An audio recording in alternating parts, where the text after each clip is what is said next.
ہماری زندگی میں بہت سے اتار چڑھاؤ آتے ہیں۔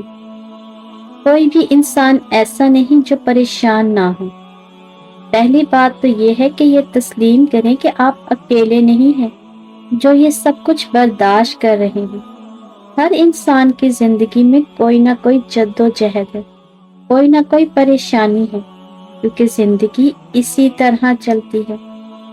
کبھی دیکھا ہے ہارٹ بیٹ کی ویوز کس طرح اپ اینڈ ڈاؤن ہوتی ہیں؟ جب وہ بالکل سٹریٹ ہوتی ہیں، اس کا مطلب ہے کہ بندہ اللہ کو پیارا ہو گیا۔ تو یاد رکھیں، ہماری زندگی کی ہارٹ بیٹس کی ویوز بھی اپس اینڈ ڈاؤنز ہوتی رہتی ہیں۔ جب آپ اپ ہوتے ہیں تو آپ اپنی زندگی کو بہت بہتر طریقے سے گزار رہے ہوتے ہیں، لیکن جب کبھی آپ ڈاؤن ہو جائیں تب بھی آپ اپنی زندگی کو بہتر بنا سکتے ہیں۔ جانتے ہیں کیسے؟ اگر آپ اس وقت بھی اللہ پر یقین اور توکل رکھیں گے۔ یقین کریں، زندگی میں ہر کسی کو مختلف چیزوں کا سامنا کرنا پڑتا ہے۔ جب تک آپ زندگی میں رہیں گے، آپ کو بھی پریشانیوں کا سامنا کرنا پڑے گا۔ اپس اینڈ ڈاؤنز آپ کی زندگی میں بھی آتے رہیں گے، لیکن ہم نے کیا کرنا ہے؟ ہم نے اللہ کے ساتھ اپنا تعلق مضبوط بنانا ہے۔ اگر ہم اللہ کے ساتھ اپنا تعلق مضبوط بنائیں گے تو یاد رکھیں، ہماری زندگی بہت پرسکون ہو جائے گی۔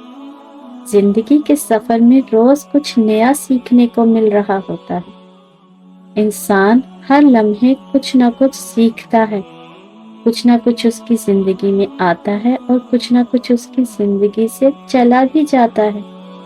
لیکن ہر طرح کے حالات میں اپنے لیے دعا کرتے رہا کریں، کیونکہ دعا ہمیں ہر طرح کے حالات سے نکال سکتی ہے۔ یاد رکھیں، سکون محلوں اور جھونپڑیوں میں رہنے والوں کو نہیں ملتا، بلکہ سکون تو ان سے بے نیاز ہوتا ہے۔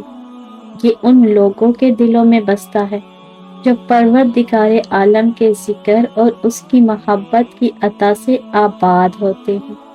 دعا ہر حال میں کرتے رہا کریں۔ کبھی آپ سمجھتے ہیں کہ ہماری دعائیں قبول نہیں ہوئی، لیکن یاد رکھیں کہ کیا پتہ جو دعا آپ کی نظر میں قبول نہیں ہوئی، اس دعا نے آپ کے راستے سے کتنی بڑی آفتوں کو ہٹا دیا ہو۔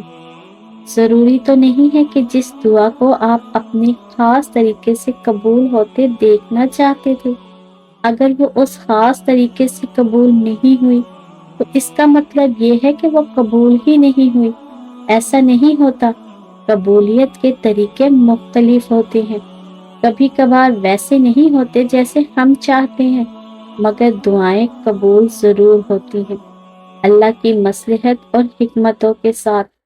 اللہ ہی فیصلہ کرتا ہے اس نے ہماری دعاؤں کو کب اور کیسے قبول کرنا ہے، اور بے شک اللہ کے فیصلے بہت خوبصورت ہوتے ہیں۔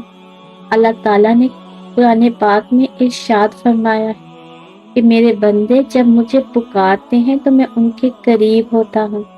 تو محسوس کریں اس سکون کو کہ جب اللہ ہمارے قریب ہوتا ہے، ہم اللہ کو پکارتے ہیں اور وہ ہماری پکار کو سن رہا ہوتا ہے۔ ہم اللہ سے کہتے ہیں اور اللہ تعالیٰ ہماری باتوں کا جواب دے رہے ہوتے ہیں۔ کتنا خوبصورت ہوتا ہے وہ لمحہ، اور انہی لمحوں کی وجہ سے ہماری زندگیوں میں اللہ کی مدد آتی ہے۔ مدد صرف اللہ کی طرف سے آتی ہے۔ اگر آپ کسی معاملے میں کسی کی مدد کر دیتے ہیں تو دراصل وہ آپ نہیں کر رہے ہوتے، بلکہ آپ کو وسیلہ بنا کے رب آپ سے کروا رہا ہوتا ہے۔ اور اسی طرح اگر کوئی آپ کی مدد کرتا ہے تو وہ آپ کی مدد نہیں کرتا، بلکہ آپ کی دعاؤں کی وجہ سے اللہ کی غیبی مدد آپ پر اتر رہی ہوتی ہے، اور جس سے رب کوئی کام لے رہا ہوتا ہے۔ سوچے کتنا بڑا اجر وہ اس کے بینک بیلنس میں ٹرانسفر کر رہا ہوتا ہے۔ جی ہاں، آخرت کا بینک بیلنس۔ اسی لیے جب کسی مشکل کو دیکھیں تو سمجھ جایا کریں کہ رب کی طرف سے کام سونپا گیا ہے، اپنے اللہ کو پکارا کریں۔ وہ سب باتیں جو آپ اندر ہی اندر چھپائے بیٹھے ہیں، وہ سب باتیں جو آپ کو تنگ کر رہی ہیں، کیونکہ آپ انہیں نہ کسی کو بتا سکتے ہیں، نہ کوئی آپ کی مدد کر سکتا ہے۔ مدد تو دور کی بات ہے، لوگ تو وہ بات بھی نہیں سمجھ پاتے جنہیں آپ پوری تفصیل سے انہیں بتا دیتے ہیں۔ وہ چاہ کے بھی یہ محسوس نہیں کر سکتے کہ آپ کیسا محسوس کر رہے ہیں، کیسے آپ کا دم گھٹ رہا ہے، کیسے آپ نہ جانے کتنے سالوں سے اپنا رونا چھپائے بیٹھے ہیں۔ کون سمجھے گا یہ سب کچھ؟ ان سب کو صرف اللہ ہی سمجھ سکتا ہے۔ اللہ ہے نا، وہی واحد اللہ ہے جو یہ سمجھ سکتا ہے، وہی واحد السمیع العلیم ہے جو آپ کی یہ گھٹی گھٹی فریادیں سن سکتا ہے، وہ واحد البصیر ہے جو آپ کی یہ بے بسی دیکھ رہا ہے۔ اسے کیوں نہیں بتاتے؟ صرف آپ کی ایک پکار کا منتظر ہے وہ۔